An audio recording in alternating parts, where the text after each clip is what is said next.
dick sucking going on. I turn to Z. We're on the back porch at the Divey Gay Bar where I've been spending most of my Tuesday nights. And Z gives me mischievous eyes. Do you want to help? With that, I take their hand. I lead them wordlessly inside to the bathroom door where a couple of friends of mine have just slipped away so that one could give the other her birthday present. Y'all, do you need any help in there?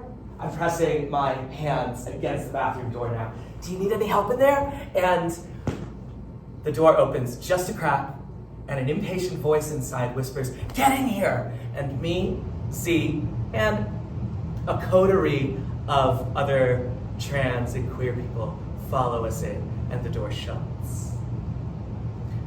Like a lot of things in the last few years since coming out, my first gay orgy happened by surprise.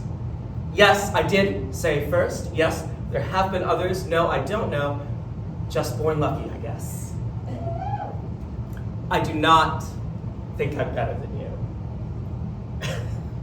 she says, to at once placate you and also put it in your head that, bitch, I might be. I'm not. I do not think I'm better than you. What I know I absolutely am not is relatable. There's a certain futility in trying to explain the trans experience to anybody who is not trans, in the same way that it would be impossible to communicate the full breadth of the experience of my Lola's pork adobo to anybody who has not stepped into a Filipino kitchen, never smelt that heady zing of vinegar and soy sauce, never heard the Lola cheerfully humming to herself as she refills the rice cooker, never been summoned to the table with a call of "Kaina! Kaina!"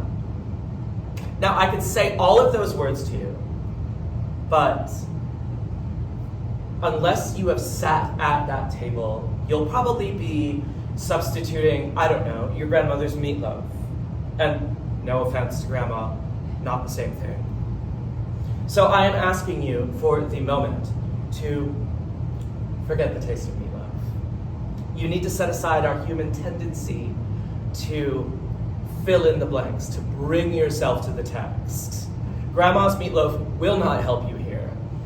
In its stead, I need you to do what most of us are loath to do. I need you to admit your ignorance.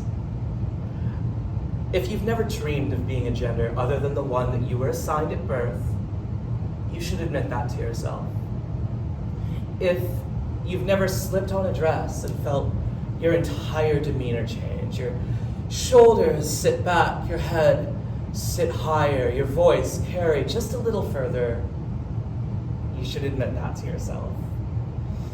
The goal of a lot of writers is to be relatable in order to build a bridge of empathy between author and audience. Trust me, I would love to be able to do that. But first, I need you to allow me to be unrelatable. I need you to recognize me as alien and understand that there are things about me you cannot know.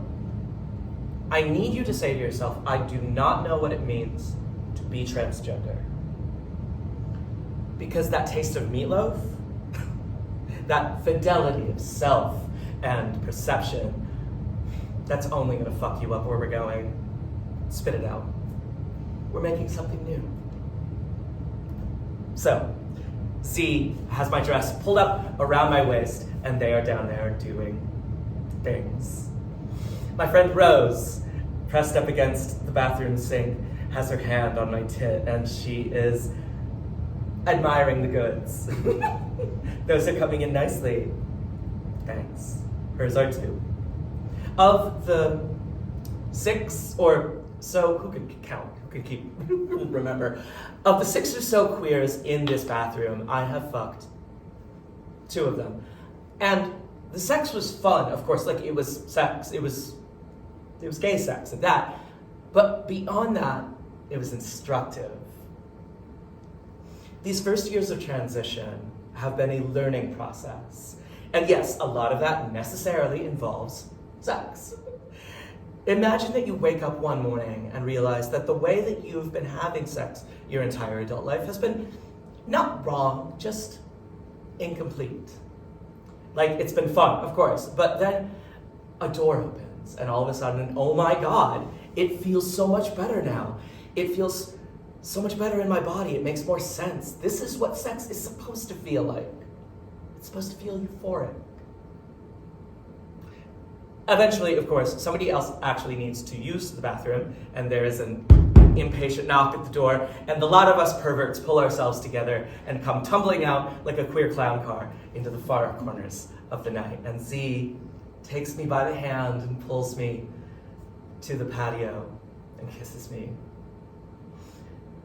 Before all of that just happened, it had been a year since Z and I had seen one another. And yes, a spontaneous public orgy is a weird way of catching back up with an old lover, but everything about our time together was pretty unorthodox, so honestly, that tracks.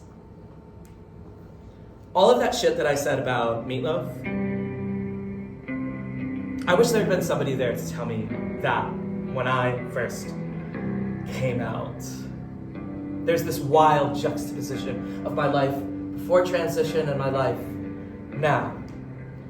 Am I the kind of person who fucks in bathrooms and makes out with friends and does drugs and still manages to get her kid to school on time in the morning? I had to admit my ignorance. I'd never been that kind of person before. But very little about who I was before applies anymore, and so that tracks. I drove home, windows down, wind in my hair, saying over and over again to myself, what the fuck, what the fuck? What the fuck just happened, what the fuck? It was an exaltation. It was a sincere question. It was a mantra for what was to come next.